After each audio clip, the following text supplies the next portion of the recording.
Today we're telling you 10 things you probably didn't know about Spider-Man. Spidey is one of the most popular superheroes in all of comics, but there's still a lot about him that isn't mainstream information. So today we're going to peel back the web curtain a little bit and hopefully give you info about Spider-Man that's brand new to your ears. And if you're a Spidey expert and none of this is new info for you, congratulations, you win a no prize. That's a reference in itself, something only die-hard Marvel fans will get, but with that said, let's get into it. Did you know that Spider-Man is hyphenated for a reason? That's right, Stan Lee didn't do it just because it looks cool. There was actually a practical element to it as well. You see, when Stan Lee wrote Spider-Man down on paper, he thought it looked too similar to Superman, and of course he didn't want anyone to confuse the web crawler with the Man of Steel, so after giving it some thought, he put a dash between Spider and Man to make it distinctly different from Superman on paper. In fact, the actual quote from Stan Lee is as follows: "It looked too much like Superman. I didn't want people glancing at the name and thinking it said Superman." It's funny how something so simple has now become extremely iconic. Like the word Spider-Man doesn't even look like Spider-Man on paper if you don't add the hyphen. It just looks wrong. But staying in the lane of Spidey's creation, another thing you probably didn't know about Spider-Man is the fact that he was almost called Fly-Man.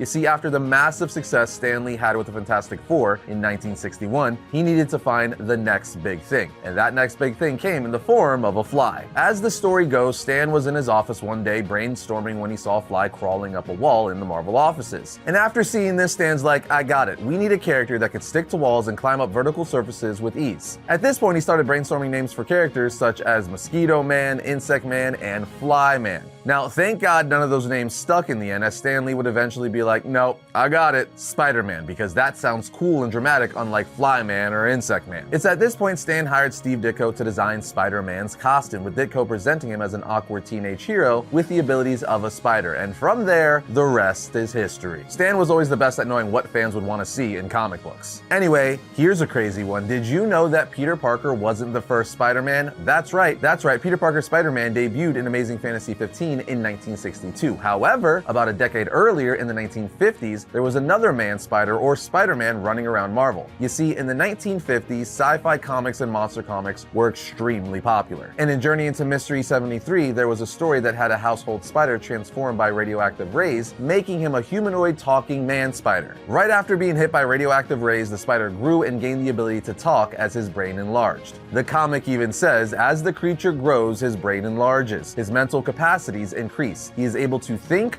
to speak. As the spider says, I have become huge, powerful. The humans inside are my enemies. I must imprison them until I am ready to deal with them, as he webs up the whole facility he's at. Now, ultimately, this man-spider was killed by a missile in the story, and it's more of a monster story than a heroic man with spider-like abilities. But nonetheless, this is a Marvel comic book, meaning they technically had a character that could talk with spider abilities before Peter Parker Spider-Man. And to me, that's wild. Now, this next Spider-Man fact is definitely something not a lot of people know, which is the fact that it was confirmed in Spider-Man Reign issue 3 that Peter Parker's sperm is radioactive. That's right, Peter Parker has radioactive swimmers. And the reason we find this out is because his radioactive sperm ended up giving MJ cancer, which ultimately killed her. You see, in issue 3, while holding onto the corpse of MJ, Peter says, oh God, I'm sorry, the doctors didn't understand how it happened, how you had been poisoned with radioactivity, how your body slowly became riddled with cancer. I did, I was. I'm filled with radioactive blood, and not just blood, every fluid, touching me, loving me. Loving me killed you, like a spider crawling up inside your body and laying 1,000 eggs of cancer. I killed you. And those last precious moments, I didn't even share them with you. Too busy catching crooks. When I came back, your bed was already empty. This is one of those things that a lot of Spider-Man fans who know about it like to forget, but in times like these, it needs to be brought back out because the mass audience has no idea this was a thing. So if you were ever wondering, yes, Peter's sperm is radioactive, and it ultimately led to Mary Jane's death in the Spider-Man Reign storyline. Moving on to the fifth thing you may not have known, Peter Parker has possessed the power of Thor. That's right, Homeboy was full-on wielding Thor's hammer, as we saw in Marvel Action Classics Spider-Man 2-in-1. Now, I will say this isn't 616 Spider-Man, but it's still Spider-Man wielding Thor's hammer nonetheless. Basically, what happens is after Peter stops a mugger from taking Enchantress's necklace, she's like, yo, I could have done that myself, but your selfless act of heroism was not without purpose. You have intrigued me, and so I have come to make you an offer. You shall accompany me to the Golden Realm and serve as my personal champion, and perhaps more. Long story short, once at Asgard, she gives Peter the power of Thor, with him holding Thor's hammer and all. This ultimately puts Pete into confrontation with Thor, but Thor quickly shuts it down, with Peter eventually returning back to New York. As none of this was really his fault, he was tricked by Enchantress. It's a quick, simple, fun story that shows us what it would be like if Peter had the power of Thor. Moving on to the sixth thing you probably didn't know about Spider-Man is the fact that he has the most nicknames out of any superhero. This is one of those things that when you think about it, it's kind of obvious, but a lot of people might not take the time to think about it. There are a lot of characters in comics that have a bunch of nicknames, like Batman being called the Dark Knight, the Cape Crusader, and the world's greatest detective. Then you have Superman, who's called the Man of Steel, Big Blue, the last son of Krypton, and so on. But Spider-Man beats them all. I mean, you've got Webhead, Spidey, Wallcrawler, Webslinger, your friendly neighborhood Spider-Man, Bug Boy, Tiger, Arachnid Avenger, Insect Man, the Amazing Spider-Man, the Sensational Spider-Man, the Spectacular Spider-Man, Midtown High's only professional Wallcrawler, and believe it or not, the list keeps going. It's pretty ridiculous just how many nicknames Spider-Man actually has. In any case, let's move on to number 7. The seventh thing you may not have known about Spider-Man is the fact that his webs dissolve in 2 hours, as stated by Marvel themselves when breaking down Spider-Man's web shooters. As Marvel has officially stated, after about 2 hours, certain imbibed esters cause the solid form of the web fluid to dissolve into powder. This is one of those things not a lot of people may have thought about, but now that you know it takes 2 hours for Spider-Man's webbing to dissolve, it also explains why there isn't webbing constantly hanging everywhere in New York. Peter specifically designed it to dissolve after 120 minutes. Again, most people knew that Spider-Man's webbing dissolves, but didn't necessarily know how long it took for the webbing to dissolve, but now you know. Moving on to the eighth thing you might not have known is that the radioactive spider that bit Peter and gave him his powers didn't only bite Peter. No, it actually bit someone else, and that someone is Cindy Moon, aka Silk. You see, as revealed in the Amazing Spider-Man issue 1 from 2014, via a flashback in the issue, we see Peter at a science exhibit where they're demonstrating the use of radioactive rays in a lab. And as we all know, a stray spider accidentally absorbed a crap ton of radioactivity, at which point the dying spider, in shock, bites the nearest living thing, which of course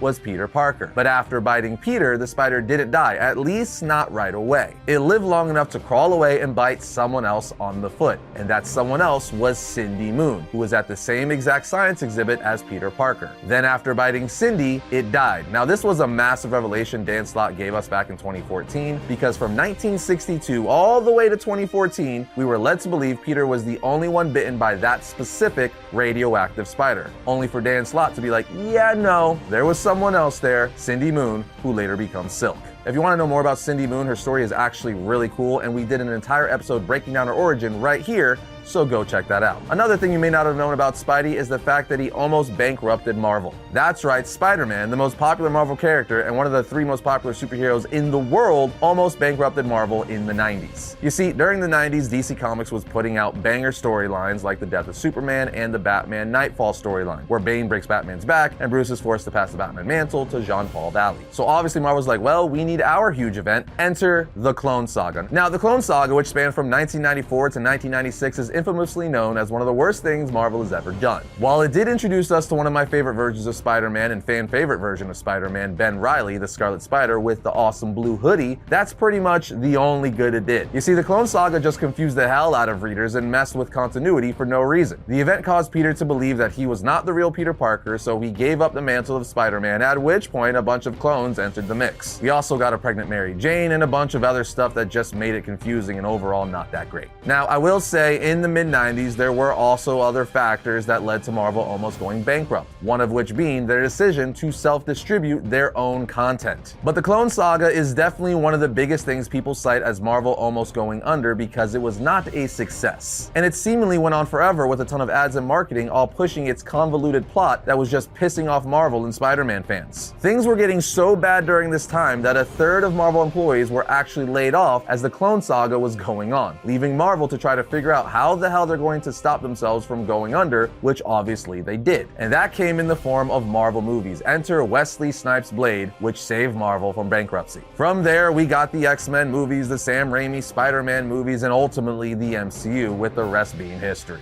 Now, the last thing we're going to leave you with that you may not know about Spider-Man is the fact that he saved teenagers from becoming pregnant, like a whole bunch of them. Yeah, I'm not joking. That's literally a thing that happened. So the 70s was a wild time for comics and just America in general, channel, and Spider-Man was no exception. You see, in The Amazing Spider-Man vs. Prodigy, Spider-Man encounters a man going around schools misinforming teens about pregnancy. He's all like, dude, getting pregnant is an awesome way to get rid of your acne. Also, the first time you do the no pants dance, you can't even get pregnant. Basically saying all of this outlandish stuff, and we find out the reason for this is because the man is actually an alien in disguise who just wants the teens' babies. So he's going around schools and on TV preaching that teens should get pregnant. And when Spider-Man hears this, he's like, good grief, I see it all now. This guy's plan is to keep kids from getting facts. They probably don't even know that getting pregnant at their age is risky for mothers and babies. He wants them to be baby machines, changing diapers, going nowhere in dead-end jobs, sitting home every night trying to find the time and money to go to a movie or buzz out to the burger stand. Yeah, guys, the 70s were wild. This was absolutely ridiculous. You couldn't find a better way to make a PSA about teen pregnancy? Evidently not. Marvel had to make a Spider-Man comic where an alien disguised as a human was going around telling teenagers that having babies was awesome so he could steal them. But luckily, we got the webhead because he saved those teens. Oh yes, he did. He exposed the slimy alien that wanted to steal babies. Utterly ridiculous. But again, the 70s, a groovy time all about psychedelics and substance abuse. But there you have it, my comic comrades. 10 things you probably didn't know about Spider-Man. I hope we brought you some new information. And if we didn't, we hope it was at least fun rehearing these crazy things about Spider-Man.